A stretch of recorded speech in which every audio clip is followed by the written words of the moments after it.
Hello everyone, I am Perchero and welcome back to another Zendikar draft. Now in this draft we are going to have a lot of trouble finding a free lane to draft on.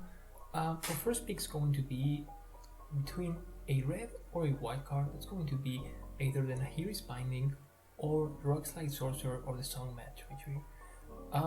We are going to pick up in the end the model spell, the model land. I am interested in those kinds of cards.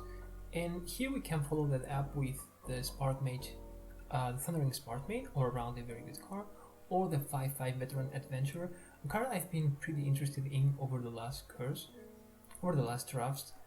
Pick 3, I guess a blue card, the Surefooted Infiltrator or the Wizard. The Angel, of course, Shepherd of Heroes, a card I'm a huge fan of, was also there. We end up picking the Wizard, and we want to stay open, picking cards from every color.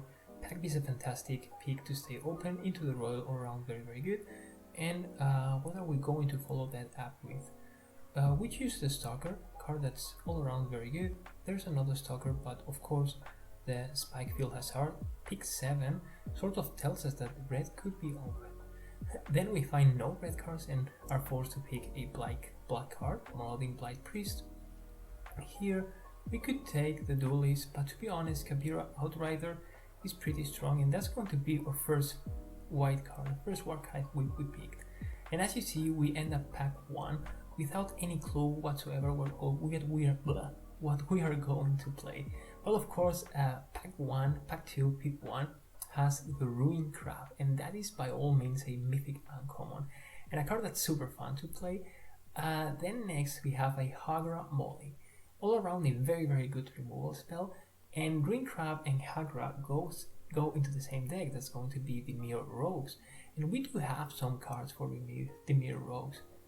The Minotaur said that we are not going to pick, and over that we take the Sulaport Duelist and immediately get rewarded by finding that dimir gold uncommon, that Signpost uncommon, the Soaring Thought Thief. Take back an Anti-Cognition and then try to fill our curve with, Squid, a bit of card draw, even though we would also like the 4 mana 3/4 roll, and just ending the pack with some easy picks. And we actually do rotate the Nimana Sky Dancer. Pack 3, pick 1 is just horrendous for us, nothing for us here. So I guess we have to pick what? The Anti-Cognition or Skyclave Sentinel. But then, bear with me, because pick 2, pack 3, we are going to see, Zarasan, and we don't even look at the rest of the pack. We just slam that Zarasan. Here in this pack we have the Flyer, but Glacier Crab sort of works with that milling component that our deck has, that milling win condition. So we're going to take it, then fill the curve with a Rogue and a Hagra Constrictor, pick up another Glacial Grasp, and the deck is coming together. We don't have a lot of cards to cut, but oh, nice! The 3 mana 6/6 Golem that works perfectly into our plan.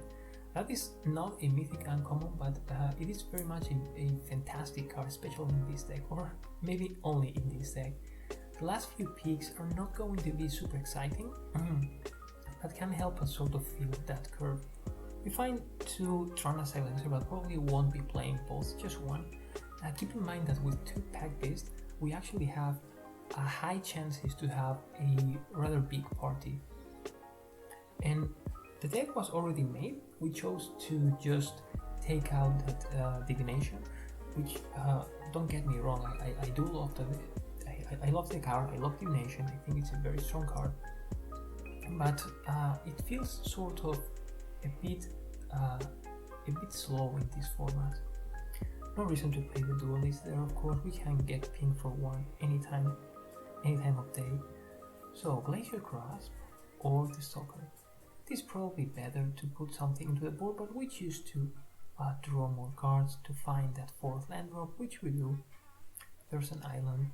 Now we can cast the Into the Royal, drawing another card, and netting us tempo, drawing another card, and hopefully finding that 5th land.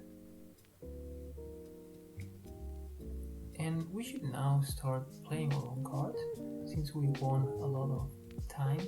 Sadly, we can't find that land, but we could play the Hagra Mulling as land. But to be honest, we are under no real pressure here. A bit of pressure, yes, but not that much. And we can try and kill that wizard. It gets immediately pinged, but at least we gain 2 life from that trade. We play a land, and now we do have a flash creature to ambush one of theirs.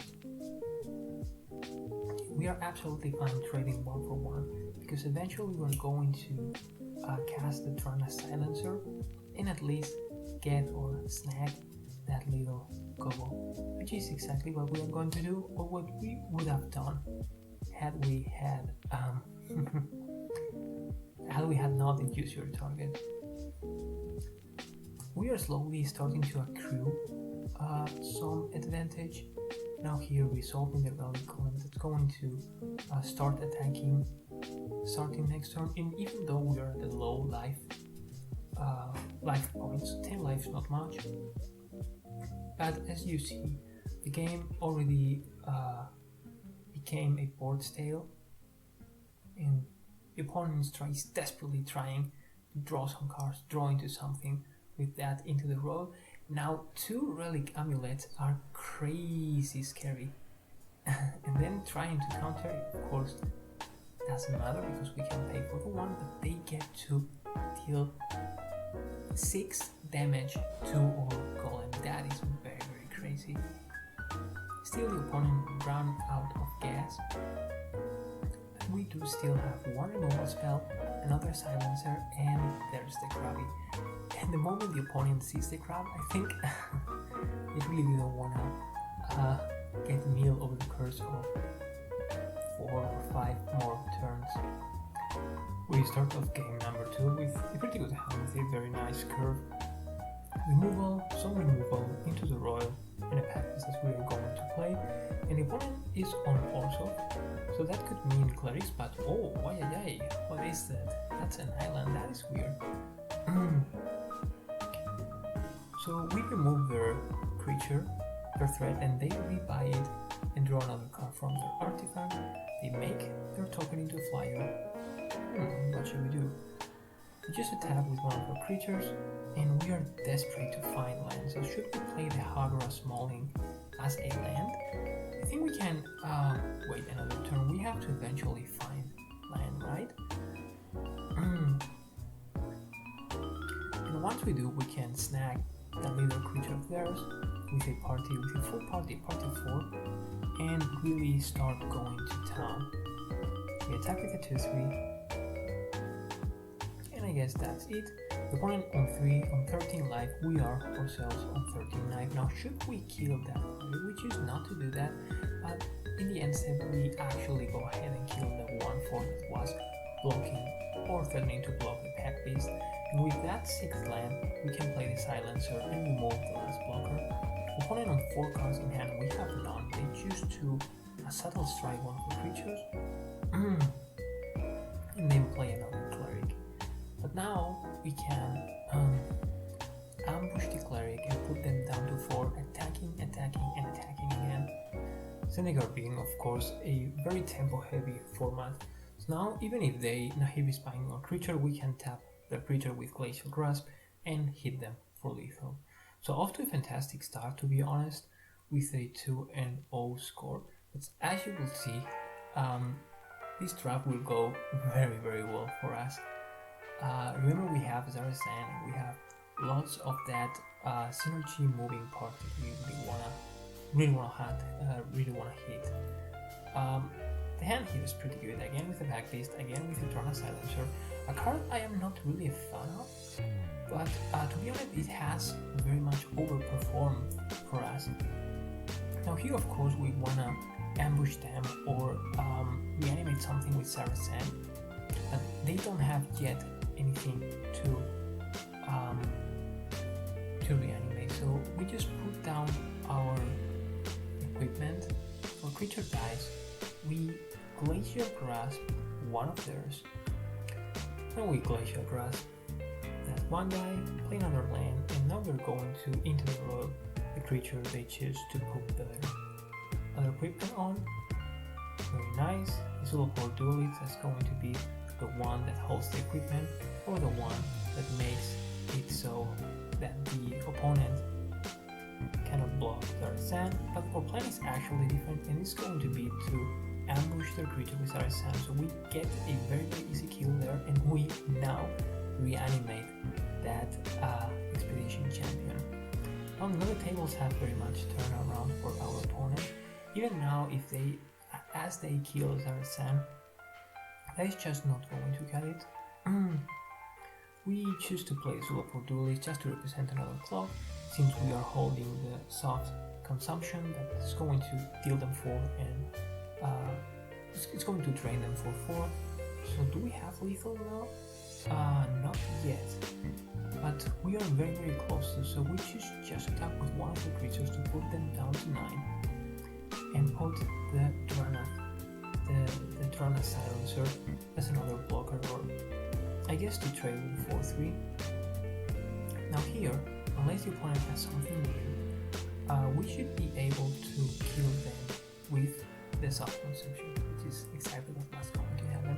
We did drop very low, so that was scary, but in the end it all turned well. This hand is very hard. We cannot keep it because it doesn't have blue mana, but it is just so painful. Of course, now hitting the Ruin Crab turn 1 into another creature, and the opponent just has some mana ramp, we can follow that with Relic Golem. That is fantastic. So the mill plan is very much online here, and they have what? A rapid bite killing our crab. But since now we have 8 cards in their graveyard, we can start attacking them down with a 6/6. And what is that, you say? A soft consumption in our hand, which is going to spell doom for the opponent, even more now with Into the Roller. So now they are forced to jump a couple of creatures.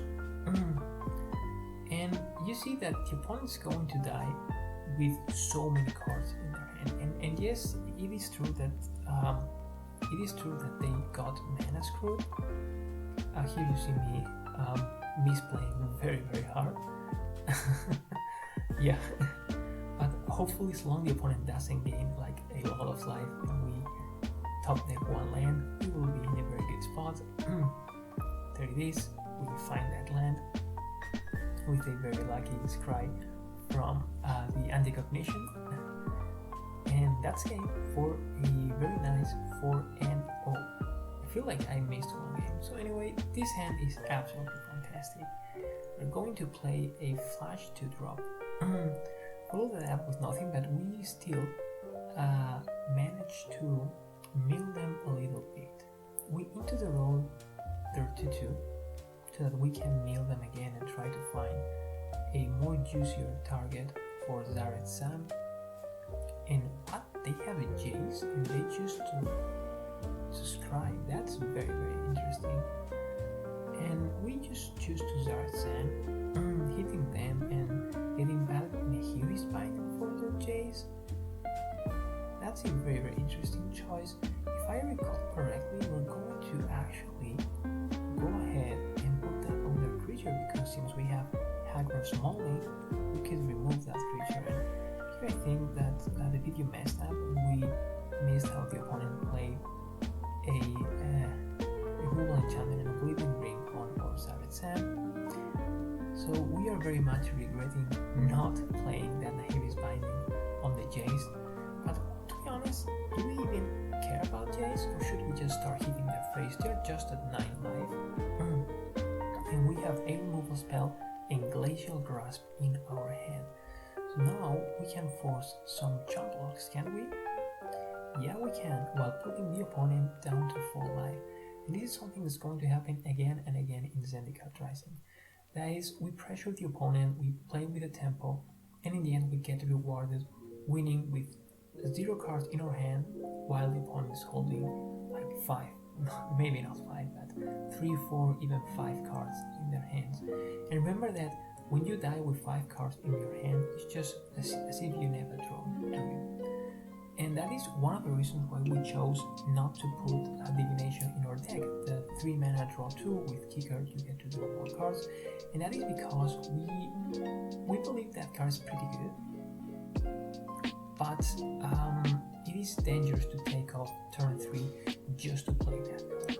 Here against also we are so lucky to counter one of the creatures and then ambush the other one with a Soulful Duelist and a flying creature, and then start hitting them with playing a huge column. They are down to 12 life, that is not much, and now they did run out of cards.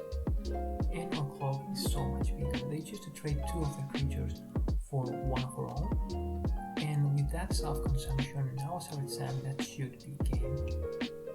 Yeah, it is. You see the power of the deck, you see the power of playing with tempo, of being aggressive, of playing very, very aggressive. And for the final match, we go first and we see a hand that's pretty good and has a very, very nice curve. And the opponent is going to be on white and red warriors. We can counter the first creature and then we keep on playing on flash spells. We follow that out with double pack beast, and to be honest, this is going to be a bit tragic because the opponent did miss their 3rd and 4th land drop. When we have 5 lands, that the opponent lands their 3rd land drop and then manages to play a creature that we can very, very easily ambush with the Soulful Duelist, and with just 12 life, this is going to be a quick and easy win for us. Opponent can now untap and play in a heavy spine on a creature, then another. The game was already sealed. So anyway, I hope you enjoyed it, and thank you for watching. Please subscribe, leave a comment, like the video, and thank you for watching.